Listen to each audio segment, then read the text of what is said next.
I think one of the biggest things that's missed in hip hop is that in the turn up age of hip hop, right? Whether it be drill rap, mumble rap, trap rap, party rap, whatever you want to call it, people forgot that drugs make you delusional, and psychedelics and things like that have become a big part of hip hop culture, a bigger part than it should be of hip hop culture. They make you delusional. And so when we see Lil Wayne, who has been kind of the number one MC during that time, okay, with the growth of that period, the fact that he's delusional really shouldn't surprise us.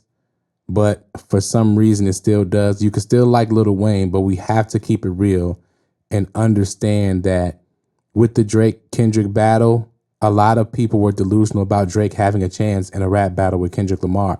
And that's because we are in the hip hop age of delusion. But like Kendrick said, that party is indeed coming to an end.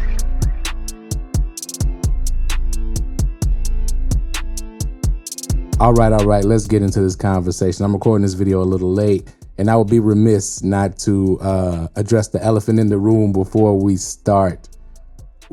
It is November 6th, 2024.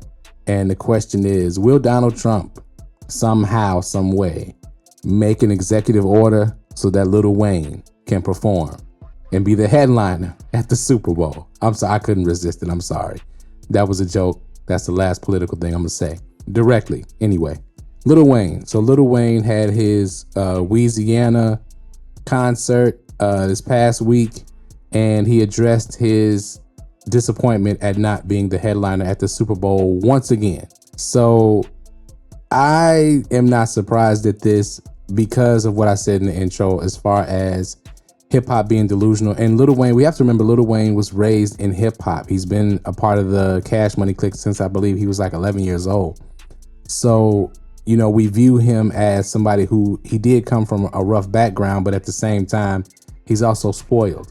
You know what I mean? So the idea that he holds a bigger position in overall entertainment culture and not just a certain part of hip hop culture is not only something that he is partially delusional about, but something that a lot of hip hop fans are delusional about. I think that the push of algorithms into, what you like, right? And the push of mainstream media to simply try to tell people what they want to hear instead of really telling the truth about things, and about the position of entertainers and especially hip hop artists really leads to a false representation of how popular certain types of hip hop is and how much money it actually really makes.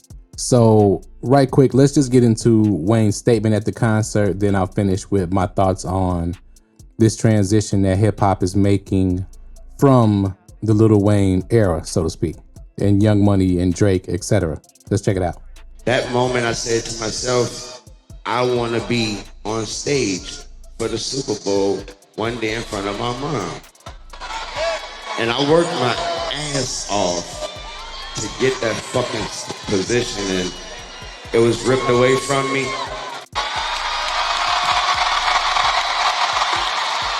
They can't take that, man. They can't take that from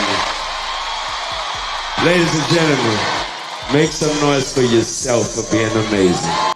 Now, the Super Bowl thing, as I said in the original Super Bowl video that I made, you can check the link out at the end of this video for that video if you haven't seen it yet. But this was just a money decision. Lil Wayne is not a money maker in 2024. He's just really not. The Super Bowl, yes, it's about legacy acts, but it's about a certain type of legacy act that is more beneficial or more wanting to be seen by the NFL fan base. And more importantly, the corporate NFL fan base. A lot of game tickets in the NFL, NBA, et cetera, they're bought by corporations. You know what I'm saying? So especially those boxes and the suites and things like that. So what is the most popular is, and what's the most popular with a target demographic is what's going to be performing at the Super Bowl. Those are always business decisions.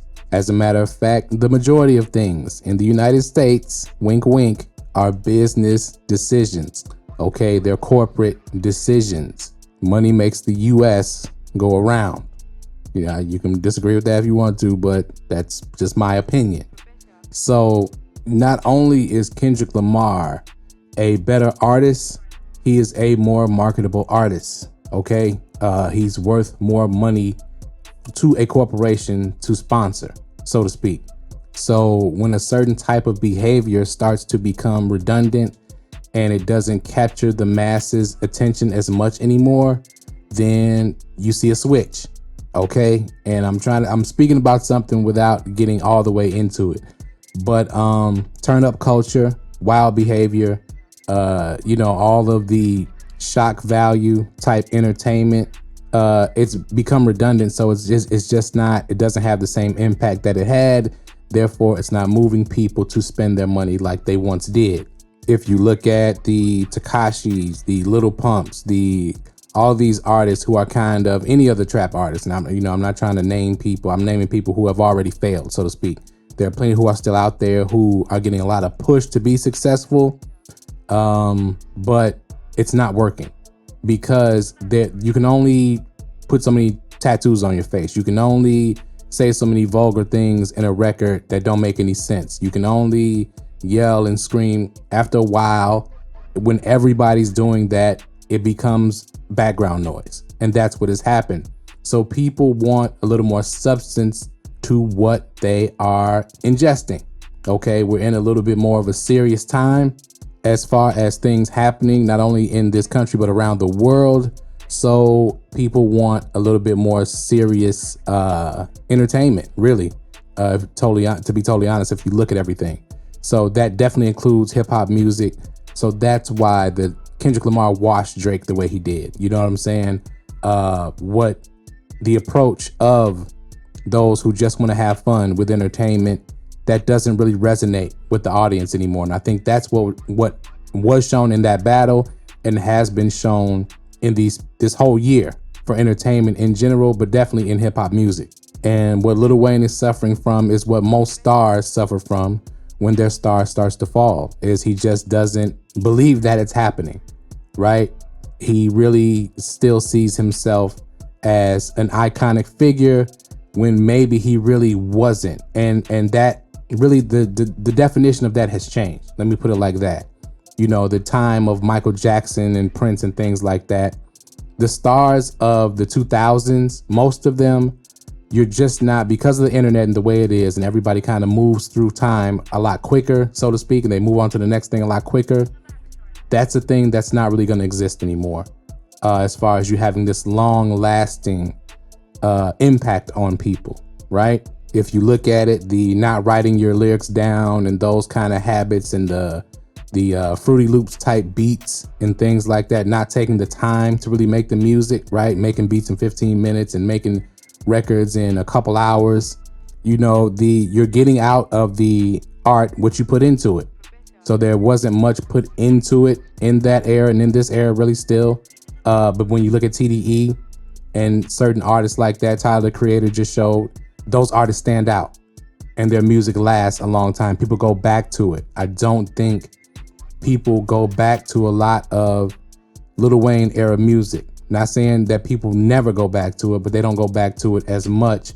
And a great example of that is Kendrick Lamar's Good Kid, Mad City album still being on the Billboard 200 charts since it was released. You know, that's 325 weeks.